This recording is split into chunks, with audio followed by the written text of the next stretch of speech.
ये राम जी तो परोपकार के लिए आए हैं। दशरथ ने कहा, क्या बात महाराज, थोड़ा भविष्य राम जी का, लक्ष्मण शत्रुघ्न भरत का बता दीजिए, कैसे रहेंगे। मुद्गल ऋषि ने दशरथ जी को कहा, दशरथ जी अभी आप इन्हें पुत्र कह रहे हो, ये तुम्हारे पुत्र नहीं है। ये इस पृथ्वी का उपकार करने के लिए आए और ये राक्षसों का विनाश करेंगे, बड़े बड़े युद्ध करेंगे, लंका में रावण तक का नाश करेंगे। सब आगे होने वाला राजा दशरथ जी को सुना दिया। राजा दशरथ ने कहा, महाराज एक मेरा प्रश्न और है, मेरा ऐसे कैसे सौभाग्य हो गया कि ऐसे प्रभु श्री राम को जन्म देने का मैं निमित्त बना, ये भी कृपा करके बताइए। तो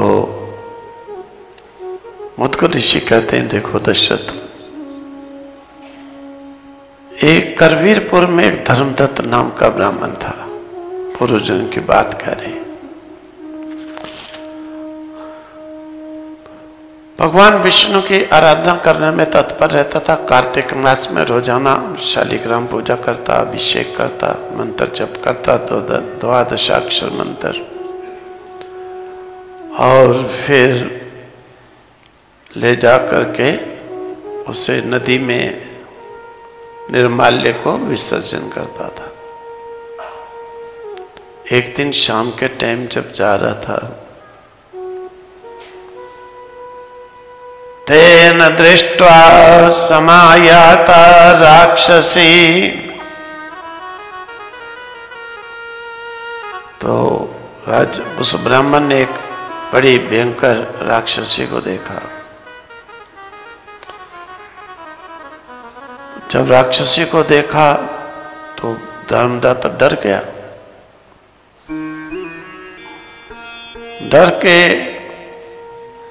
वो राक्षसी बाल खोली हुई, दांत निकाली हुई उस पास में आ गई। अब उसने सोचा और तो कुछ उपाय नहीं मेरे पास। वही विष्णु भगवान का चरणामृत लिया, मंत्र पढ़ पढ़ करके उसके ऊपर छींटने लगे। मंत्र पढ़ के उसके ऊपर छींटने लगे।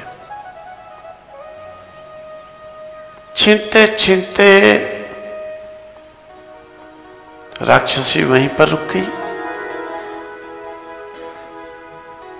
और फिर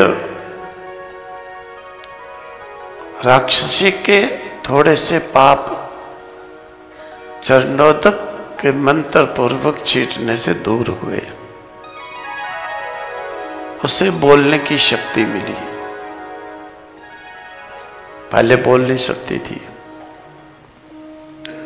तो धर्मदत्त ने कहा कि तुम्हारी ये दशा कैसे हुई, कौन हो तुम? उसने कहा, पूर्व कर्म विपाकेन दशाम एताम गताम अस्म्यहम तत्कथम तो पुनर्विद यास्य हम गति युक्तताम।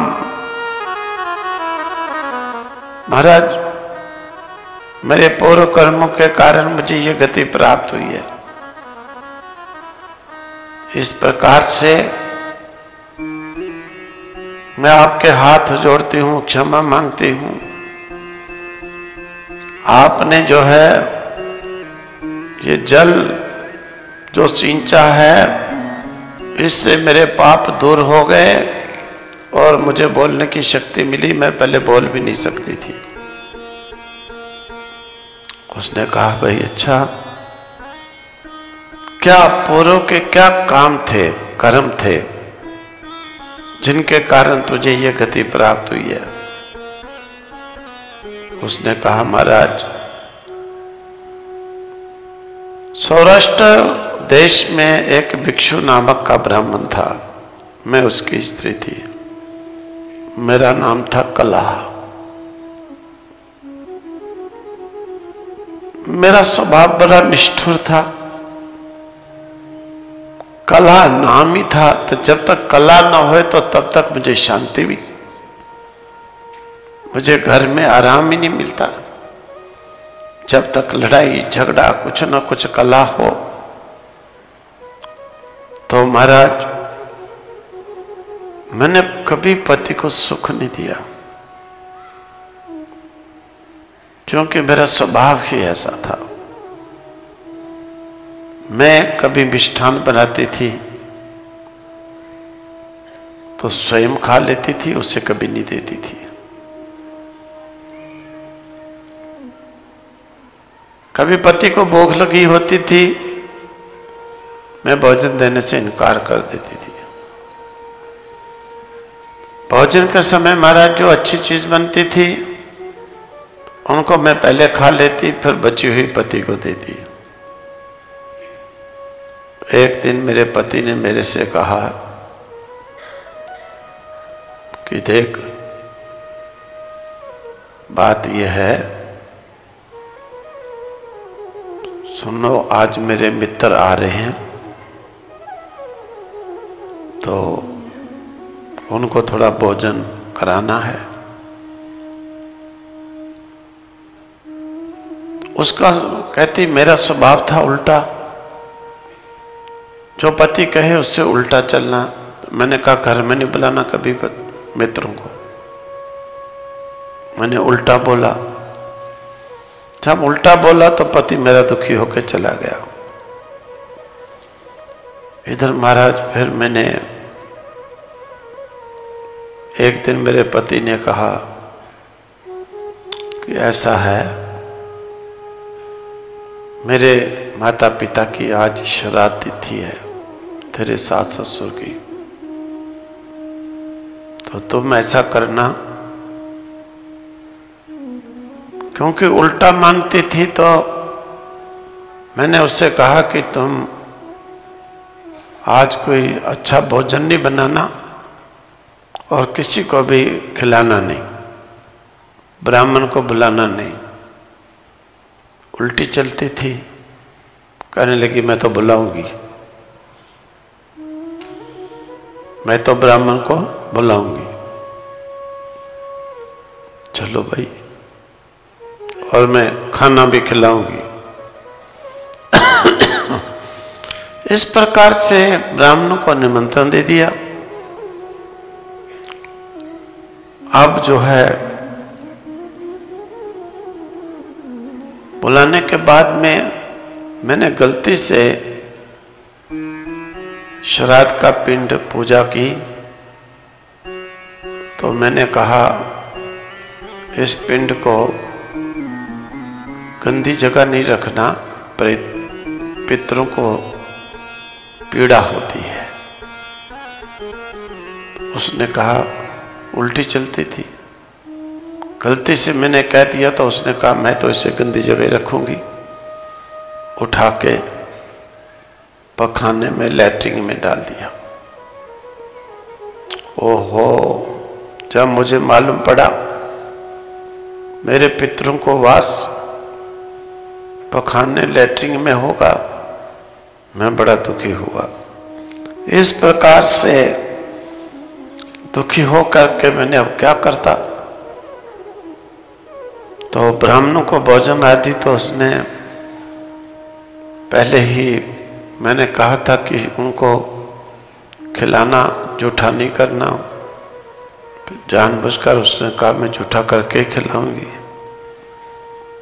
इस प्रकार से पितरों ने मुझे भी धिक्कार दिया।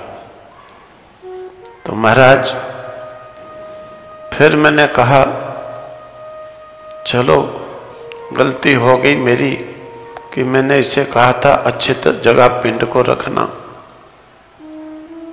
फिर मैंने उपाय सोचा कि उल्टा मानती है। फिर मैंने उससे कहा कि देख, अब तुमने ऐसा कर लिया ना, तो भूल भूल करके भी इस गंदगी से पिंड को मत निकालना, अब वहीं पड़े रहने देना। अब उल्टा चलती थी, पखाने में से पिंड को निकाली धो धा के, फिर जाके कहती मैं तो शुद्ध नदी में डालती। इस प्रकार से जब उसने किया तो पति मेरा दुखी हो गया। धर्मदत्त को सुना रही है कि महाराज पति मेरा दुखी हो गया। दुखी हो करके उसने दूसरी पत्नी विवाह कर लिया। तो जब दूसरी पत्नी से विवाह कर लिया तो मैंने दुखी हो करके विषपान कर लिया, जहर खा करके मैं मर गई। चित्रगुप्त मुझे यमराज के पास ले गए। चित्रगुप्तों ने जो मेरे कर्म किए थे सारे कह सुनाए कि यह बना करके मिष्ठान आदि पहले खाती, पति को बच्चा खुचा देती थी, किसी को भी पवित्र भोजन नहीं देती थी, जूठा मीठा देती थी।